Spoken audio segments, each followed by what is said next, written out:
So picking a good band name, that can be tough, but thankfully the works of Stephen King have loads of great ideas, and in this month's book special, I'm going to explore some of them. Hi everyone, I'm Dave Musson at Dave Musson on Instagram, and this is a place where I talk to you about all things Stephen King. Do check out the links in the description to find my Stephen King quiz book and some of my fiction, my newsletter, Constant Writers podcast, all of those things you can check out if you feel like it. Now, normally on this channel, my regular videos on going through the movies and adaptations of Stephen King's work and giving you 19 reasons to watch each of them. And before that, I went through all of his books and have given you 19 reasons to read all of them. But once a month, I do a book special, and this video is this month's book special. And it's something slightly different to what I've done before. So some of you will know that I'm in a band called Chapter 19, and that is a very deliberate reference in the band name to Stephen King. And well, it got me thinking.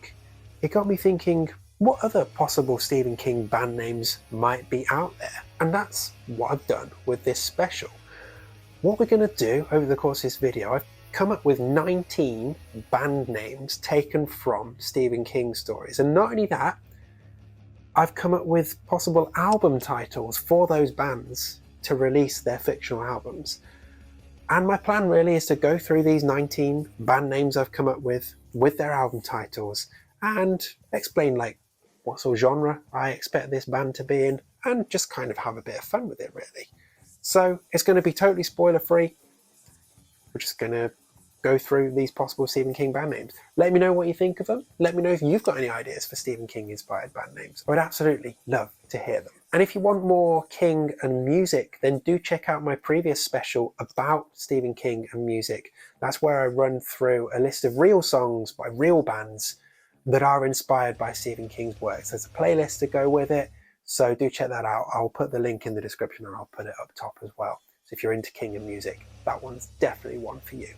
But otherwise, let's crank this up to 11 and let's run through 19 completely made up bands that I have just summoned out of the works of Stephen King, shall we?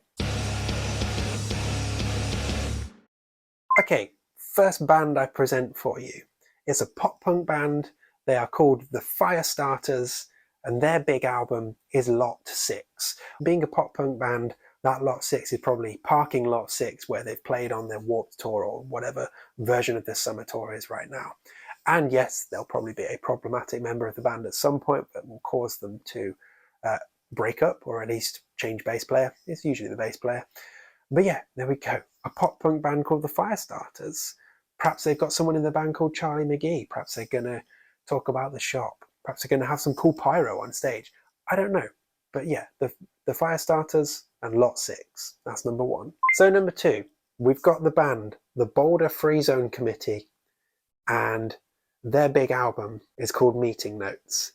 And as you can probably guess from the band name and the bit of that story that I'm taking this from, this is just going to be some fucking boring band like, I don't know, Dave Matthews Band, The National, Mumford and fucking Sons.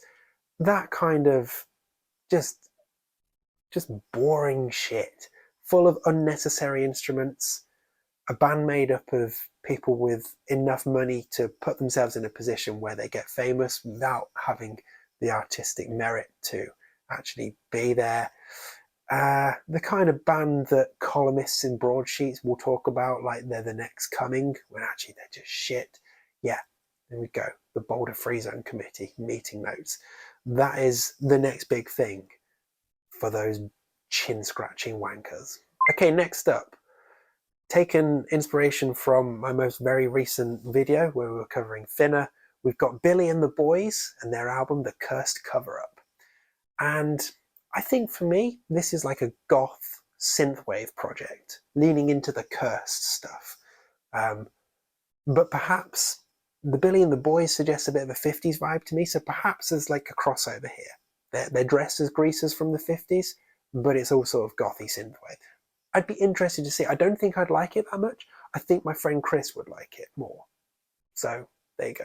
Okay, next up, I'm taking a book title as a band name here, Hearts in Atlantis, and their album is going to be called We Blew It. which is kind of the overarching theme of that book in the context of the boomers blowing it. Now, when it comes to this band, Hearts in Atlantis, they are very much a sort of emo metalcore type thing. Really clinical production, big choruses, heartfelt lyrics, trendy haircuts, trendy clothes. Ultimately not very good, but kind of satisfying and appealing to big rock radio stations. So yeah, Hearts in Atlantis. We blew it. Okay, next up, we're taking inspiration from everyone's favourite book, Dreamcatcher.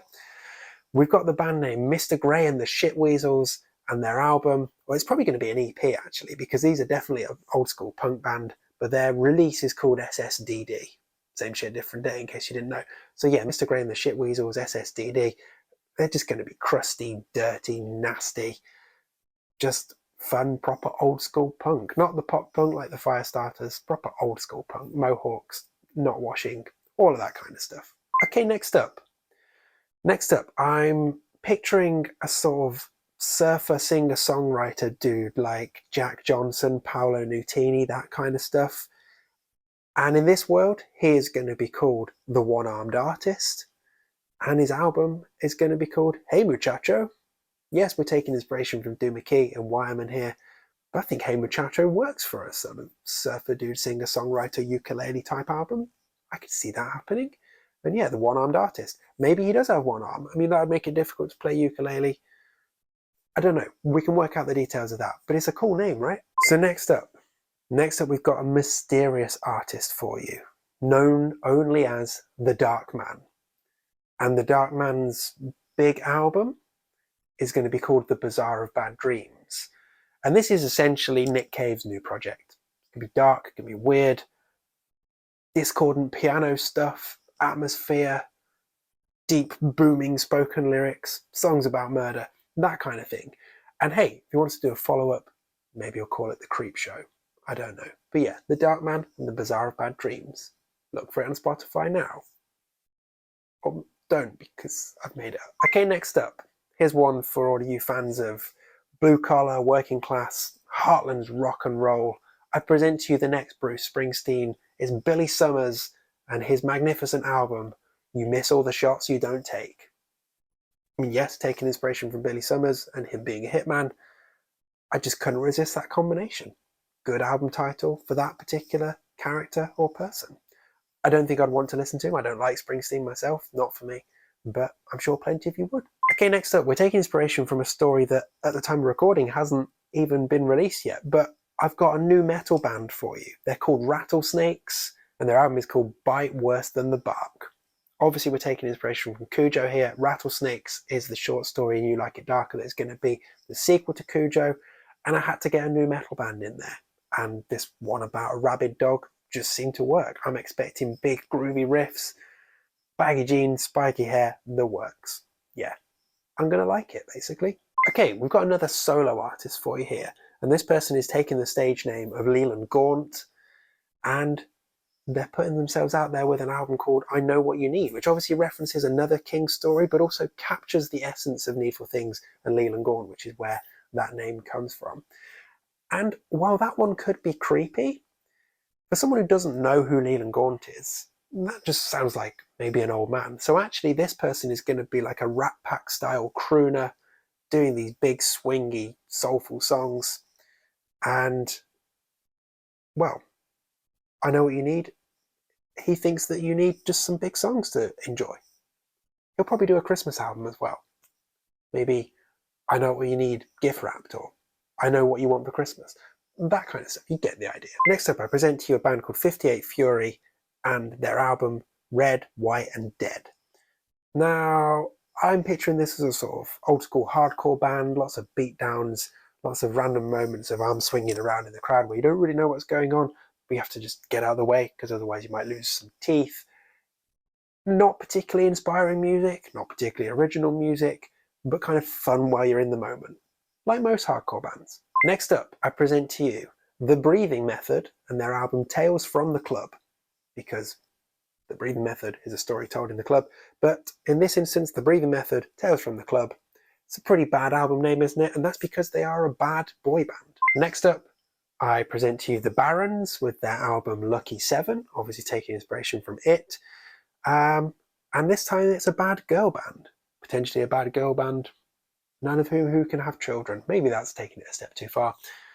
But yeah, a bad girl band, and there's 7 of them in the band. That's why they're called the Lucky 7. But anyone who hears it is going to feel very unlucky because they're bad.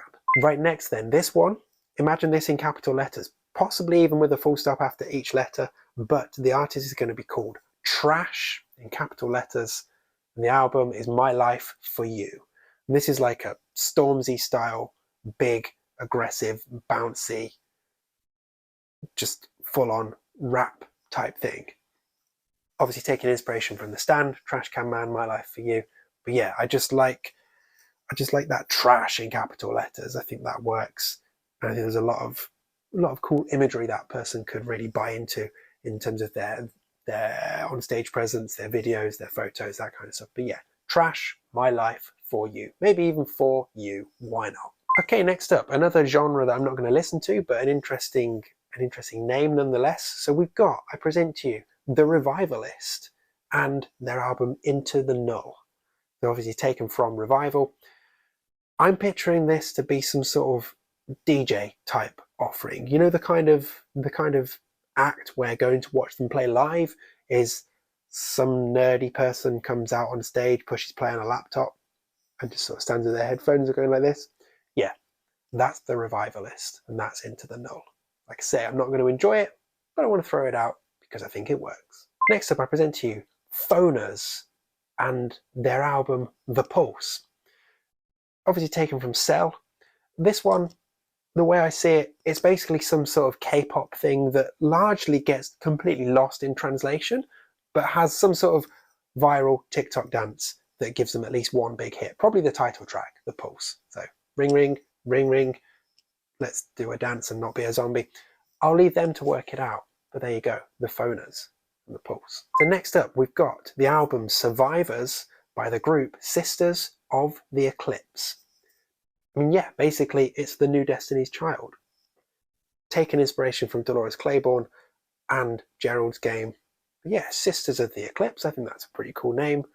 And Survivors for that story just works. Next up, we're taking inspiration from Mr. Mercedes. So we've got the band name Jobline Massacre and the album title Grey Death. There's a nod to the Grey Mercedes that basically did that Jobline Massacre. As you probably guessed, this is death metal. This is brutal, extreme, violent, nasty, bloody death metal. What more do I need to say? Last up, we're taking inspiration from the Tommyknockers, and we've got a band called Powered by Batteries and an album called What We Found in the Woods. Now this, obviously, you don't even need me to say it, but I will anyway. This is prog, and this is really good prog. And it's a concept album telling the story of the Tommyknockers, but making it good. It's giving us that good Tommyknockers story that needed to be edited out of the original book. Not edited out, but edited all the other stuff out so we get that core good story. It's fine. Powered by Batteries are going to give us that in this incredible concept album, What We Found in the Woods. It's going to be full of great riffs, silly lyrics, just virtuoso performances from everyone.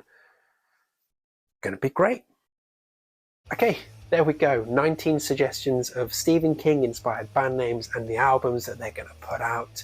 Let me know what you think. Did you enjoy that as a special? Let me know your suggested Stephen King band names. And don't forget to check out my other Stephen King and music special if you want more of this. Basically just get involved. Come and have a chat in the comments. And while you're doing that, check out the links in the description to my quiz book, to my fiction, to the newsletter that I put out, to the Constant Writers podcast. There's plenty of other things for you to explore, but always thank you so much for coming here. You watching this video is absolutely more than enough. So next up, we've reached 1997, which is a pretty busy year from an adaptations point of view. And basically to give myself a little bit more time to actually watch the Shining miniseries again, we're going out of exact chronological order. So next time, we're going to be covering a pretty original vampire movie.